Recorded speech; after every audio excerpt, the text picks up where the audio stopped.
जय श्री लक्ष्मी नारायण भक्तों।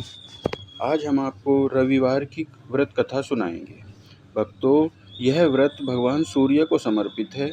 इस व्रत को करने से हमारे घर में सुख, शांति, समृद्धि आती है। हमारे सभी दुखों का नाश होता है। हमारे बच्चे, घर सुख और समृद्धि से भर जाते हैं। आइए अब हम आपको इस व्रत की विधि बताते हैं। सर्व मनोकामनाओं की पूर्ति हेतु रविवार का व्रत श्रेष्ठ है। इस व्रत की विधि इस प्रकार है। प्रातः काल स्नान आदि से निवृत्त हो जाएं, स्वच्छ वस्त्र धारण करें, शांत चित्त होकर परमात्मा का स्मरण करें। भोजन एक समय से अधिक नहीं करना चाहिए।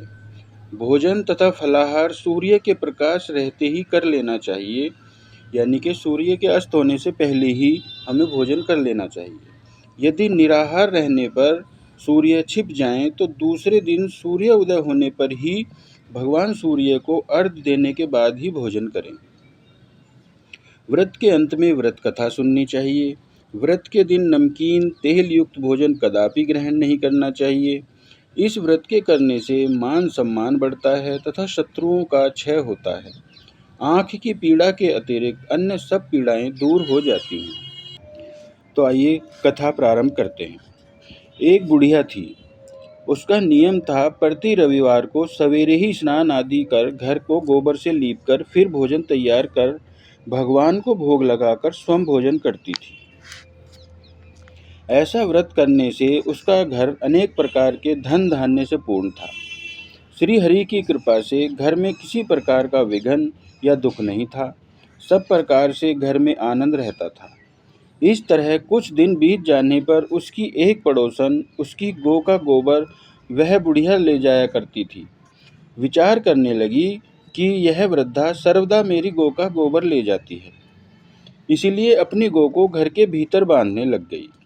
बुढ़िया को गोबर न मिलने से रविवार के दिन अपने घर को न लीप सकी, इसीलिए उसने न तो भोजन बनाया, न भगवान को भोग लगाया तथा स्वयं भी उसने भोजन नहीं किया।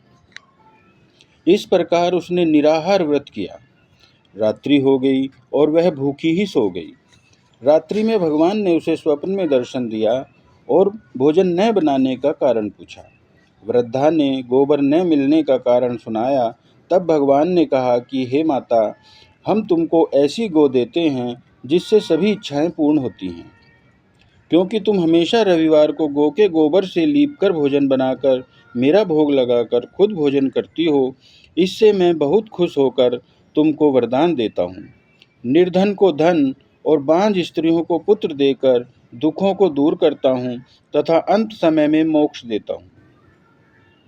स्वप्न में ऐसा वरदान देकर भगवान तो अंतर्ध्यान हो गए और वृद्धा की आंख खुली तो वह देखती है कि आंगन में एक अति सुंदर गौ और बछड़ा बंधे हुए हैं। वह गाय और बछड़े को देखकर अति प्रसन्न हुई और उसको घर के बाहर बांध दिया और वहीं खाने को चारा डाल दिया। जब उसकी पड़ोसन बुढ़िया ने घर के बाहर एक अति सुंदर गौ और बछड़े को देखा तो द्वेष के कारण उसका हृदय जल उठा और उसने देखा कि गाय ने सोने का गोबर दिया है, तो वह उस गाय का गोबर ले गई और अपनी गाय का गोबर उसकी जगह पर रख गई। वह नित्य प्रति ऐसा ही करती रही और सीधी साधी बुढ़िया को इसकी खबर भी नहीं होने दी। तब सर्वव्यापी ईश्वर ने सोचा कि चालाक पड़ोसन के कर्म से बुढ़िया ठगी जा रही है, तो ईश्वर ने संध्या के समय अपनी माया से बड़े जोर की आंधी चला दी। बुढ़िया ने आंधी के भय से अपनी गौ को भीतर बांध लिया। प्रातः काल जब वृद्धा ने देखा कि गौ ने सोने का गोबर दिया है तो उसके आश्चर्य की सीमा न रही और वह प्रतिदिन गऊ को घर के भीतर बांधने लगी।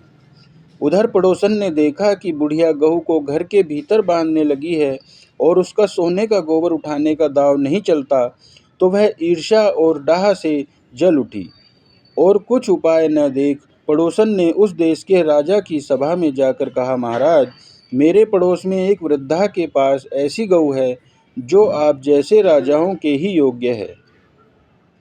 वह नित्य सोने का गोबर देती है। आप उस सोने से प्रजा का पालन करिए।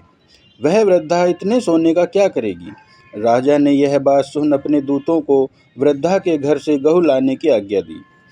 वृद्धा प्रातः ईश्वर का भोग लगा भोजन ग्रहण करने ही जा रही थी कि राजा के कर्मचारी गऊ खोलकर ले गए।